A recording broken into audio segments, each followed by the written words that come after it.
आज का हमारा लेसन है 1.5 graphic representation of software system कि अगर एक आपने सॉफ्टवेयर डेवलप करना है या आपने बनाया है या आपने उसके बारे में बताना है तो ग्राफिक को यूज़ करते हुए उस प्रोग्राम का फ़्लो, उसकी पर्पस, ये सारी चीज़ें आपने किस तरीके से बतानी है डायग्राम को यूज़ करके। तो इस चीज़ को हम कहते हैं कि ये क्या है, हमारी ग्राफिक रिप्रेजेंटेशन है। Graphic representation of software system involves using visual diagrams to depict various aspects of software system structure and behavior। उसके स्ट्रक्चर है, वो कैसे सॉफ्टवेयर बना हुआ है और उसका फ्लो कैसे है, उसका बिहेवियर कैसे है, उसके बारे में बताना है। This approach helps in simplifying complex system, making it easier for developer and stakeholders to understand। यानी एक मुश्किल सिस्टम है, उसका फ्लो डिफ़िकल्ट है, तो उसके जो बनाने वाले हैं और जो प्रोग्रामर है उन्होंने आपस में जो कम्युनिकेशन करनी है, अगर वो ग्राफिक के थ्रू करेंगे, डायग्राम बनाने के थ्रू करेंगे, तो वो क्या हो जाएगी, ईजिली अंडरस्टैंडेबल हो जाएगी। Making it easier for developer and stakeholder to understand, communicate and manage the system. कि सिस्टम को मैनेज करने के लिए, उसके फ्लो को बताने के लिए ग्राफिक रिप्रेजेंटेशन जो है ना वो मस्ट है। Introduction to UML, unified modelling unified modelling language. UML is a standardized way to visualize the design of a software system. It helps developer understand how a system work and communicate। अब UML unified modelling language जो है, ये कोई सी की तरह, Fortran की तरह, pascal की तरह, कोबोल की तरह, बेसिक की तरह इसमें हमने प्रोग्राम डेवलप करके एग्जीक्यूट नहीं करने, बल्कि क्या करना है, प्रोग्राम्स का जो फ्लो होगा उसकी जो प्रेजेंटेशन होगी ग्राफिक्स की मदद से, वो हमने इसमें बतानी होगी कि ये जो है ना प्रोग्राम अब हमारा कैसे बिहेव करेगा, आगे कैसे होगा, अगला स्टेप इसका क्या होगा, ये सारा कुछ हमने किस में करना है, यूएमएल में करना है जी। UML diagram are divided into two primary categories, structural diagram and behaviour diagram. दोनों की डेफिनेशन देख लेते हैं कि structural diagram focus on statics aspects of a system including component and their relationship, और बिहेवियर में क्या होगा, focus on dynamic aspects of the system, describe the systems functionality, interactions and state transactions. अब एक एग्जांपल हम ले लेते हैं गाड़ी की, कि एक गाड़ी है, उसके जो कंपोनेंट हैं वो कौन कौन से हैं। कि आप कॉलेज से घर में या घर से कॉलेज में आते हैं तो जिस गाड़ी के थ्रू आप आ रहे हैं उसमें देखें कि इंजन भी है, उसमें गियर भी है, उसमें क्लच भी है, उसमें रेस भी है। तो ये तमाम के तमाम चीज़ें क्या हो गई हैं, उसके किस में आ गई हैं, स्ट्रक्चरल में आ गई हैं। बिहेवियर में क्या आएगा, बिहेवियर में ये आएगा कि जैसे ही आपने क्लच दबाया, गियर में गाड़ी को डाला और रेस हल्की सी की तो गाड़ी ने मूव करना शुरू हो गया। अब ये उसका बिहेवियर एस्पेक्ट्स है। तो ये डिफरेंस है स्ट्रक्चर में और बिहेवियर में, कि स्ट्रक्चर में सिर्फ उन चीज़ों को जो कंपोनेंट हैं और उनकी प्रॉपर्टीज़, एट्रीब्यूट्स जो है ना उन्हें हमने डिस्कस करना है। बिहेवियर में हमने क्या देखना है, बिहेवियर में हमें ये देखना है कि उनकी फंक्शनैलिटी के काम वो कैसे कर रहे हैं, इनके ऊपर हमने डिस्कस करना है। Use class diagram.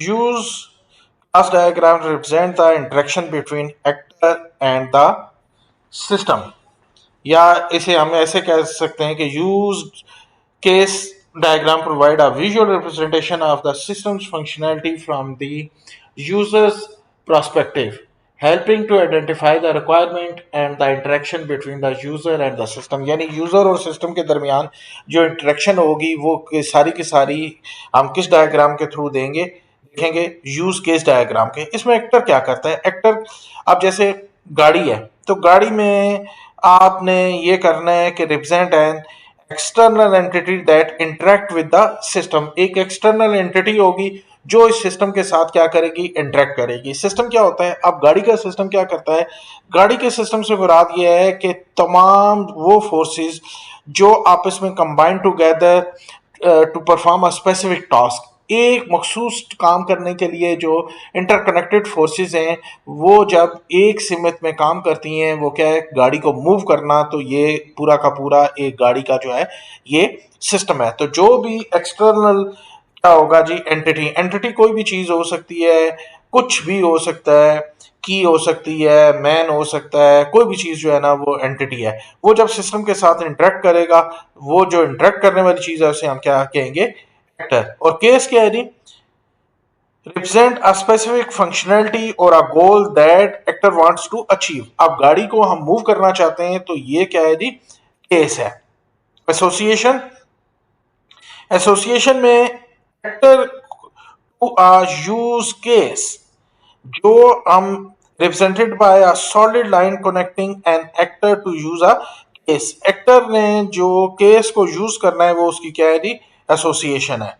इंक्लूड में क्या होगा, इंक्लूड में ये होगा represent a use case that is always included in an other use case. और एक्सटेंडेड में क्या होगा, represent a use case that extend the behaviour of another use case under the certain conditions. अब इन तमाम को चीजों को हमने क्या करना है जी, यूज जो है, बिहेवियर जो है गाड़ी का, कि गाड़ी ने जो चलना है और एक्टर ने उसके साथ इंटरेक्ट करना है, और फिर जो आपने गाड़ी का जो है ना वो क्लच दबाया है, गियर में डाली है गाड़ी, आहिस्ता आहिस्ता उसे रेस दी है, तो ये तमाम जो है उसका बिहेवियर जो है वो शो हो रहा है हमारे। तो ये बिहेवियर जो हो रहा है सारा का सारा, ये किस डायग्राम के थ्रू कर सकते हैं हम, ये यूज केस डायग्राम के थ्रू पॉसिबल है।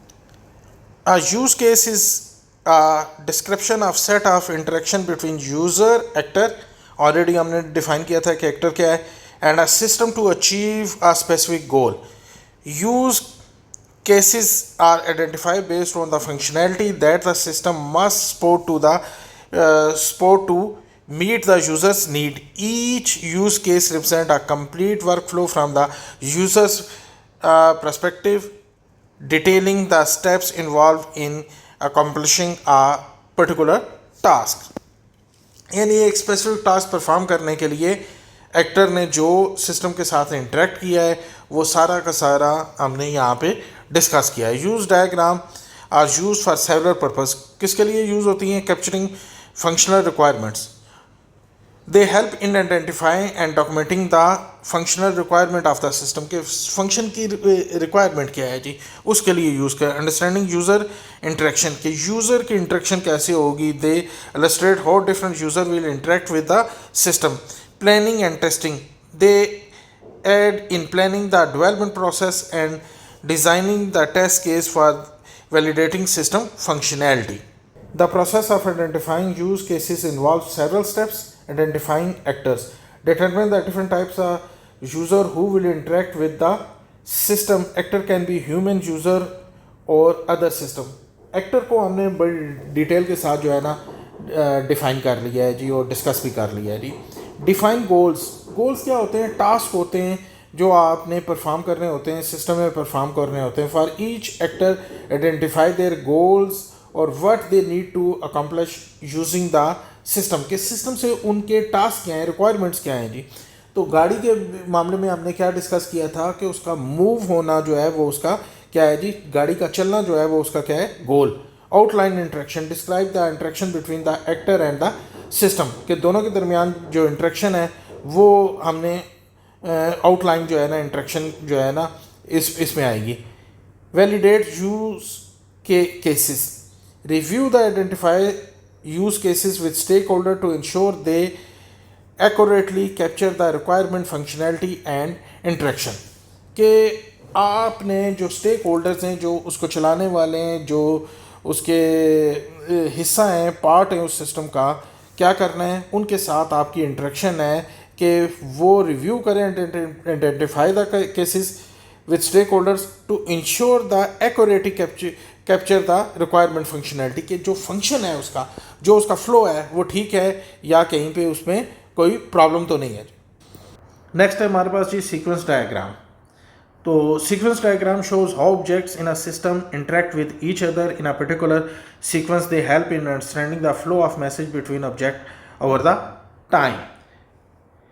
सीक्वेंस डायग्राम यूएमएल के हवाले से हम इसे कहते हैं जी कि सीक्वेंस डायग्राम यूएमएल का एक ग्राफिकल टूल है जो ये दिखाता है कि कौन सा ऑब्जेक्ट किस आर्डर में दूसरे ऑब्जेक्ट के साथ बात करता है या कम्युनिकेट करता है जी। ये डायग्राम है, इस डायग्राम में हम देखते हैं जी कि ये किस तरीके से एक के साथ दूसरे के साथ इंटरेक्शन हो रही है।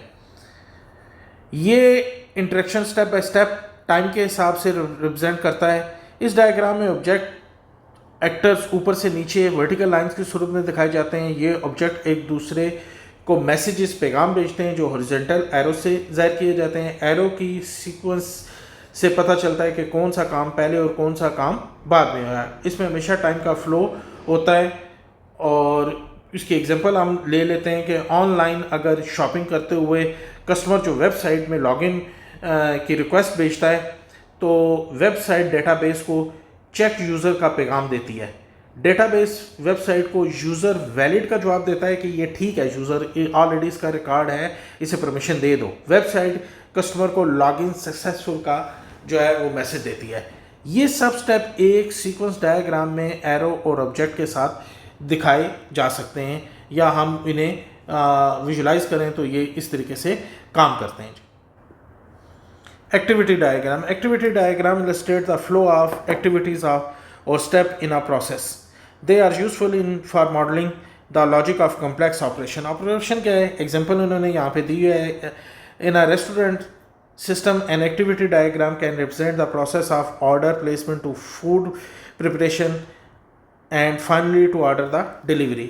कि आपने स्टार्ट किया है यहाँ पे, ठीक है, ऑर्डर प्लेस किया है कस्टमर ने, फूड की प्रिपरेशन है, फूड रेडी हो गया है तो डिलीवर होगा, नहीं हुआ है तो क्या होगा, रीप्रिपेयर होगा, उसमें जो टाइम लगेगा वो है, और ऑर्डर यहाँ पे हमें क्या हो जाएगा, डिलीवर हो जाएगा।